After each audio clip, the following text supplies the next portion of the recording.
那之前其實很多中國大陸那時候在瘋搶國債，因為他們覺得說股票跌那麼多，我當然就把資金弄到國債去。那時候很多人已经持有這麼多國債，那現在國際機構都預估它的這個債務會更龐大，那這些持有國債的價格是不是會往下掉？是不是到時候會變得很慘嗎？你可能要跟美國的國債比一比，美國是全世界144個開發中的國家裡面，他們的收入裡面呢，有一半都已經用來償債了。將近一半用來償債，那表示你剩下只有一半可以用。那這些國家怎麼樣維持它的這經濟正常運作呢？而且有很多非洲國家，就是從這個國債占 GDP 的比例來看的話，那最新的排名，前面幾名到底是誰啊？就是占 GDP 的比例比較高的，然後有沒有哪一個國家是比較有危機的呢？排名最高的是日本。它占 GDP 255%，第二名呢是新加坡167%，第三名是美國123%，第四名是中國83%，第五名是芬蘭73%，第六名是韓國54%。所以你看，它的平均所得是68400多美元。而當時的美國呢，只有48000美元，台灣呢，17000美元。2007年，而且它的全球的這個人類發展指數，有這樣一個指數，全球第2。所以這個小小的國家，你看，它從什麼都沒有，然後就開始這樣不斷的發展，到2007年的時候，這麼富有，在它那個破產的時候，它的股票市場1個禮拜之內下跌95%，GDP 下跌65%，它的破產還有一個原因。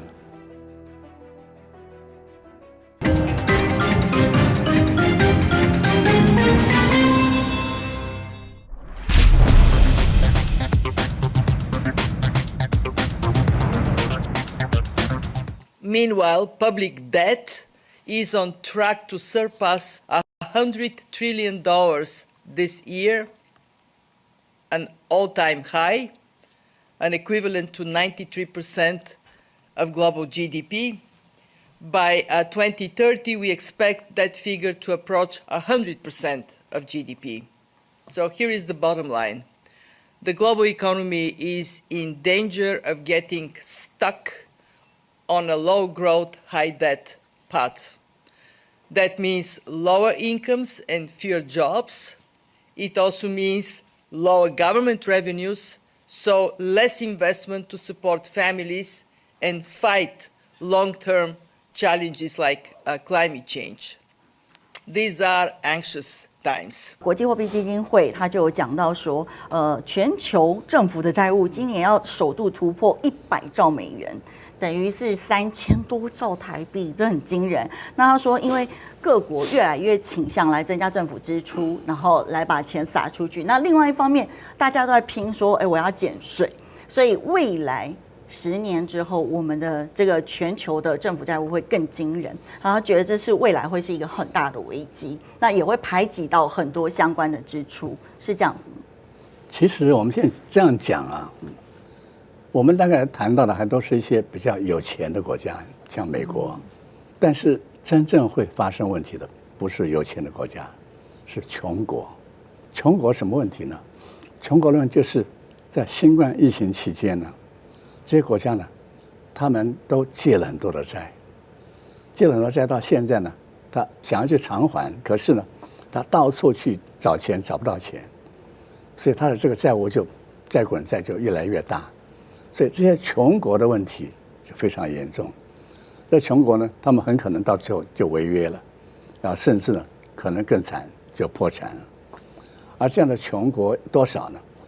這邊統計說，全世界144個開發中的國家裡面，他們的收入裡面呢，有一半都已經用來償債了，將近一半用來償債。那表示你剩下只有一半可以用。那這些國家怎麼樣維持它的這經濟正常運作呢？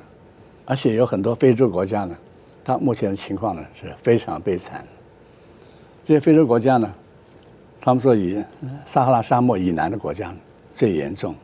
這些國家呢，它的這個政府的債務呢，都已經高達 GDP 的70%以上，所以他們都存在很嚴重的債務危機。For emerging market and developing economies, there is more variation, and we see an increase in the dispersion of inflation. So some countries have made a lot of progress. You look, for instance, at emerging Asia, and they are at inflation levels that are very similar to advanced economies for a number of them. You look at other regions in the Middle East, for instance, or Sub-Saharan Africa, and you have countries that still have double-digit inflation rates and will maybe take more time to converge back. 甚至有些国家因为它那个债務太大了以後，它造成暴動，民眾反政府的暴動，所以這種問題的確，如果不能解決的話，貧窮國家將來呢，它或者就違約了，或者就破產了，或者是國家呢就動盪不安，這才是真正的危機。所以老師有哪一個國家它是它違約破產之後，對於全球影響會是比較大的嗎？還是說其實沒有，都是一些小這個國家，其實我們大家都知道嘛，就是冰島嘛。那冰島這個國家呢，它在2008年金融風暴的時候呢，它是國家幾乎破產了，但是呢，在10年之內呢，它就重新站起來了。這是一個很了不起的例子。它為什麼能夠在10年之內站起來呢？就要從它的這個國家剛開始它的立國的，我們說它的基本的文化開始說起。因為冰島呢，它的人口呢只有13萬人，可是它的面積呢是台灣的2倍半，只是這個2倍半裡面呢只有1/5是可以耕作的，所以台灣的2倍半裡面只有1/5，等於是台灣的半個台灣這麼大的面積可以耕作。而且它這個地方是在北極圈裡面，非常的寒冷，所以它怎麼樣才能夠讓這13萬人呢過得好日子呢？那一開始呢，他們想到的方法就是發展漁業，因為那個地方呢應該是漁場應該不錯，所以他們開始發展漁業。在發展漁業的過程當中呢，他就不斷的改良它的這個捕魚的技術，改良到什麼程度呢？改良到它的平均每人的漁獲量全球第一，所以你可以看出來這個國家的人不一樣。他就靠捕魚，它可以變成漁獲量全球第一的，但是呢，它又不能只靠捕魚，它還要靠別的行業來支持它經濟。它靠什麼行業呢？它有很廉價的能源，這廉價能源一個是水力，一個呢就是地熱，它就把這個廉價的水力跟地熱就開發出來做什麼行業呢？去煉鋁，煉鋁需要大量的能源，但它需要30%到40%的能源，所以它用這麼低價的，等於是綠色的能源來煉鋁，結果煉鋁呢又變成它的一個重要的行業，就變成一個煉鋁的大國了。然後在這之外呢，它發展金融業，它設了3個大銀行。這3個大銀行呢，到2004年就變成它的整個國家最大的產業。而且呢，它這3個銀行呢，不只是在它本國發展，因為它本國13萬人沒什麼好發展的，就開始到海外去發展業務。它的海外的業務呢，到了2007年的時候呢，有多大你大概不相信。它海外的債務呢，已經是它 GDP 的4倍。所以你看。那3個銀行那個經營那種雄心壯志是很難想象的。而到了2007年的時候呢，它的平均所得是68400多美元，而當時的美國呢只有48000美元，台灣呢17000美元。2007年，而且它的全球的這個人類發展指數有這樣一個指數，全球第2。所以這個小小的國家，你看，它從什麼都沒有，然後就開始這樣不斷的發展，到2007年的時候，這麼富有，而且呢，算是最先進的國家。2001年開始，隨着銀行私有化，冰島開始對外舉債，漁夫翻身變銀行家，投資股票，每年到西班牙度假。2007年，冰島成為全球第8富有國，全國家庭財富平均增加45%，外資不斷湧入，股市猛漲3倍，就還能夠一夕之間破產，應該就是因為他們在金融產業上面過於依賴跟偏重。他的破產當然是理所當然嘛，因為他在海外這麼多債務裡面，也有很多是跟美國相關的銀行，所以在美國的這個雷曼兄弟這個事件，讓美國的很多銀行破產之後呢，他的3大銀行就都破產了。這3大銀行都破產之後，他的整個國家呢的負債啊，已經沒有辦法償還了，所以他已經算是一個破產的國家了。2007年7月起，冰島股市從9000點重挫，平均每人負債20萬美元。And I cannot forgive these people. I've seen my friends die, kill themselves because of it. I'm in the middle now of trying to pull this country through this crisis, and I'm not about to run away from it. Let me read you a quote from the Prime Minister last night. He said that, quote, maybe it was not wise for such a small country to try to take a leading role in the international banking system. 2008年10月，冰島3大銀行宣告破產，冰島股市不堪恐慌拋售，宣布停市2天。冰島克朗對歐元匯價貶值63%。換句話說，冰島的資產正以3折、5折的賤價等着被拍賣。冰島克朗一文不值。Become notorious. I mean, it's sad. It really is. We're one of the richest nations in the world, but we're becoming bankrupt. 2008年，冰島失業率超過10%，1/4金融人被裁員。那怎麼樣重新站起來呢？這個就是一個很有勵志意義的故事了。哦，在他那個破產的時候，他的股票市場1個禮拜之內下跌95%，GDP 下跌65%。哦，他的破產還有一個原因了，在2000年的時候，大量的熱錢湧到冰島去。湧進去之後，它的物價就開始大漲。物價大漲之後呢，它政府的對策就是升息。結果一升息呢，它就變成利差交易的標的。因為當時日本利率也很低，所以他們就借日元到冰島去存款，所以它就有很大的一筆這個利差交易在它的國內。所以這個呢，也幫助它這個3大銀行的業務的擴展。因此到最後呢，當它3大銀行破產的時候呢，這一大筆這個外國來的這些熱錢呢，也是造成它破產的原因之一。好，它的起死回生的辦法，第一個就是它讓這3大銀行倒閉，然後成立新的銀行來發展銀行業務。第二個呢，就是它不准資金外流，就所有的資金都留在國內，不准流出去，甚至外國的存款在冰島國內也不准拿回去，所以他用這個來控制他的國內資金。第三個呢，就是他開始呢向外借錢，跟國際貨幣基金會啊，跟北歐銀行借錢，啊，最後呢就他開始呢發展旅遊業。為什麼發展旅遊業呢？因為它的貨幣貶值太多了，所以變得非常的便宜，所以有很多觀光客就到這邊來旅遊。觀光客呢，多到什麼情況呢？我的印象是一年大概有300萬人，是他的人口的20多倍，對，他人口13萬嘛，對不對？嗯。然後呢，他另外一個就是，他歡迎外國的影片公司到那邊去拍電影啊、拍影集啊，他利用這種方式來賺錢。所以到2017年，就差不多就是還不到10年，他的平均所得是美元74278，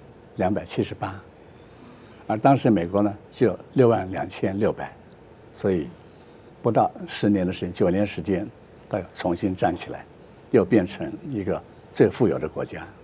所以老師他當初其實對於國際的影響還蠻大的。那現在有哪一個國家就是也會像他這樣子突然破產，然後對於全球經濟有一些衝擊嘛？應該是比較沒有了嘛。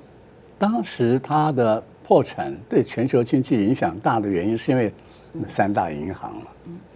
要不是那3大銀行，誰會理這13萬人，對不對？那今天別的國家好像也很少看到有把銀行業務擴張到這種程度的。好像他從另外一方面，就是從這個國債佔 GDP 的比例來看的話，那最新的排名，前面幾名到底是誰啊？就是佔 GDP 的比例比較高的，然後有沒有哪一個國家是比較有危機的呢？排名最高的是日本，它佔 GDP 255%。第二名呢是新加坡167%，第3名是美國123%。第4名是中國83%，第5名是芬蘭73%，第6名是韓國54%。所以你看哪個有危機？看起來好像都還好。都還好，對啊，就是啊。所以債務佔 GDP 的比重高本身不是問題，還是看你國家的國力如何。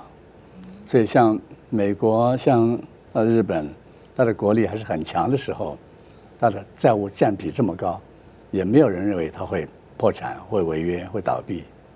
老師，他們背負這麼多債務的原因是什麼呢？因為像美國，我們可以知道，就是疫情關係一直拼命的撒錢。那其他國家呢？中國的負債的比例算是比較低的了。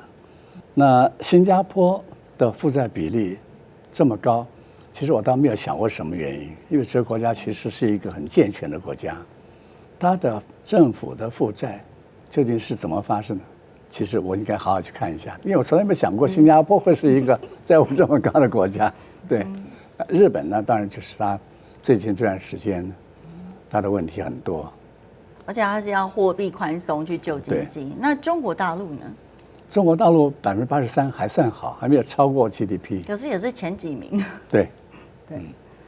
那中國大陸它的政府的債務高，我想跟它最近它的這個整個經濟情況啦、房地產的這個情況，應該都有關聯。因為我看就是這些國際機構就有說，未來看起來這當中就是中國大陸的這個負債佔比會不斷的往上。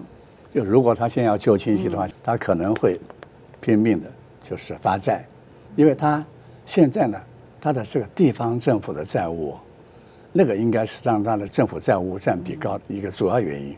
那個地方債務可能比中央政府債務還要高，所以將來就是怎麼樣把地方政府債務這個部分呢，這個爛攤子呢，能夠慢慢的解決掉，這應該是他當務之急了。那除了這些國家之外，有哪一些國家其實現在已經在破產的邊緣了？他們才是危機最大的嗎？就是我們剛剛講的一些國家，一些非洲國家，像奈及利亞、贊比亞。不是落土佛兰雅克雅克罗布金，也是佛了我了，他们俩不的嘛吧？可能发出了，我独立所以没，乌克蘭一點我，什麼根本嘛，巴爾伊斯蘭兩包子裡做了。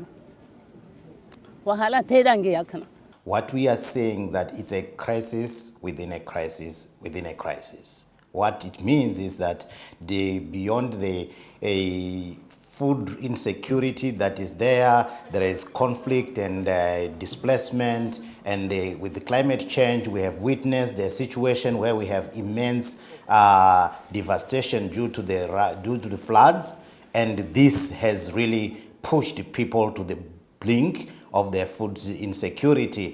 阿根廷、黎巴嫩，還有厄瓜多爾，還有蘇利南這些國家呢，它因為這個疫情的關係呢，讓它的這個還債的壓力變得很大，所以他們可能會發生違約的情況。另外就是很多非洲國家，我們剛剛講的非洲國家呢，那目前的情況很慘，比剛才講這幾個國家可能還更慘。好像這最主要後面還是他有沒有這個經濟成長的這個動能嘛？如果他經濟成長的這塊動能沒有辦法恢復，其實是很困難的。對，如果他經濟成長無力的話，他會借更多的債，所以他的這個違約的風險會不斷的升高。目前我們增發國債正在加快使用，超長期特別國債也在陸續下達使用。專項債券方面，待發額度加上已發未用的資金，後3個月各地共有2.3萬億元專項債券資金可以安排使用。財政部呢安排了超過2.2萬億的這個地方政府的債券額度，支持地方特別是高風險地區化解存量債務風險和清理拖欠企業的賬款。那麼應該說，整體上來講，地方政府債務這種風險得到了整體的緩解。那講到中國大陸的部分，因為我那時候有看到這個中國財政部長藍佛安，他其實在開了記者會，他說他有強調他要大力支持，就是化解地方債務的風險，而且還要就是發行特別國債來支持這個國有大型商業銀行他們在就是流動資金上面的資本，然後還要運用地方政府專項的這個債券這些工具，然後來推動房地產市場維穩。那他其實不斷的強調這些，是代表他們目前地方政府的債務其實嚴重到真的已經快要不行了嗎？就非常嚴重，估計大概有100億人民幣這麼高，這是非常高的一個數字。那這个數字呢，要怎麼解決，其實是一個很困難的事情，因為你從哪裡找來這麼多錢？而且地方政府呢，他目前已經連薪水都快發不出來了，他只是把利息償還了，而在等待那個債務到期。所以債務還沒有到期的時候呢，他的問題還沒有真正爆發。所以這些問題都是他的這個中央政府呢，要用很大的力氣去解決的。而這個問題因為是10幾年來埋下來的一個危機，所以可能短時間之內大概是很難解決，而且要花很多的資金才能夠填補起來。因為我看 IMF 說到2029年，也就是5年後，中國大陸的債務會從現在接近90%上升到100億這麼的多，所以到時候他們這個危機不就更大？而且再加上老師會不會到時候不止100億啊？因為他現在要救房地產，要救內需，然後還要救地方政府。他救房地產跟地方政府的債務這兩件事情呢，房地產是緊急的。所以這個呢，他會用很大力量去辦。地方政府債務這個呢，債務還沒到期，所以還能拖就拖，所以可能就是在慢慢想辦法。但是如果能夠把房地產市場拉起來的話，地方政府的債務呢，就得到很大的緩和了。因為它的這個危機主要的原因，就是因為它跟那些建商合蓋了很多房子賣不出去。所以，如果這些房子能夠賣掉的話，他當初的很多負債呢，就可以再拿回來變成資產。可是這就卡在一個問題，就是之前跟老師討論到這個中國大陸的房地產，其實1線城市一定沒有問題，2線城市勉強，老師說3線城市根本就沒救啊，因為你前面還這麼多的餘屋，而且他們現在的餘屋數量很驚人，說可以是德國人每個人都分配1間房子的狀況，所以那3線城市怎麼辦呢？他現在就是要先把1線、2線城市穩住，然後讓大家的信心能夠恢復。3線呢，我想他現在應該不在他考慮之列，所以3線大概就先擺在一邊不管。而現在呢，他好像房產市場呢，它的整體的信心慢慢在恢復當中，而且它的那個交易量呢，它的減少的速度也在緩和。所以看起來就是房產市場呢，好像有點在起死回生了。1到10月份，全國新建商品房銷售面積、銷售額降幅累計降幅比1到9月份分別收窄1.3和1.8個百分點。那麼其中10月份當月改善幅度之大，為今年以來的首次。那因為現在一個國家它要大撒幣去救經濟，它就必須要挪出更多的錢，那通常就是發國債。那之前其實很多中國大陸那時候在瘋搶國債，因為他們覺得說股票跌那麼多，我當然就把資金弄到國債去。那時候很多人已經持有這麼多國債，那現在國際機構都預估它的這個債務會更龐大，那這些持有國債的價格是不是會往下掉？是不是到時候會變得很慘嗎？你可能要跟美國的國債比一比，美國是它的政府債務排名在前2名的，而且美國現在還在努力在發國債，所以美國的這個國債啊，到後面要怎麼樣收拾還很難講。它現在是因為它的這個美元還是國際準備貨幣，所以它的這個政府的公債呢，還有很多人願意買。可是美國的這種美元的地位呢，現在正在下降。在下降的时候，很多中央銀行呢，它已經不買美國國債了，它開始改買黃金。所以美國的國債的供給可能會慢慢就出現過剩的問題。所以到那個時候呢，可能美國的國債會先出問題，會比中國的國債呢問題出現得更早。所以5年後，如果它真的債務，中國大陸的債務龐大到例如已經佔比超過 GDP 的110%以上，所以對於國債部分的波動還是不會那麼大。你想看，我們剛剛講日本的國債比例已經到225%了，那美國123%，新加坡167%，所以它即使到110%，它還比不上美國跟新加坡，更不如日本，所以我覺得這還不是一個非常值得憂慮的問題。所以它國債市場未來看起來還是不會有非常大的波動，應該還不會。因為我最近看他們的殖利率其實是還是往下降，就代表說它的價格其實都還是往上升。好像因為是相對於股市而言，因為他们的股市雖然前陣子大的政策上來，可是後來又下來了，所以現在就變成是說，它股市跟國債上面是有一個反向的關係嘛。其實股市是在反映它的經濟的榮景，所以如果它能夠保住了，又能夠讓房地產市場慢慢穩下來了，它的股市應該就不是一個很困難的問題了。所以股市其實它應該還是一個櫥窗了，還不是那麼了不起的事情。所以現在還是以它的這個經濟成長怎麼樣能夠慢慢恢復，房地產市場慢慢穩住，這才是它的這個最重要的事情。所以到時候這些如果都穩住的話，他們在國債市場上面的話，殖利率可能就會升高，然後價格會下降。對。劉老師認為它的波動不會很大嗎？應該不會很大。氣候異常不僅難以捉摸，傷害經濟，更是肌膚的隱形殺手。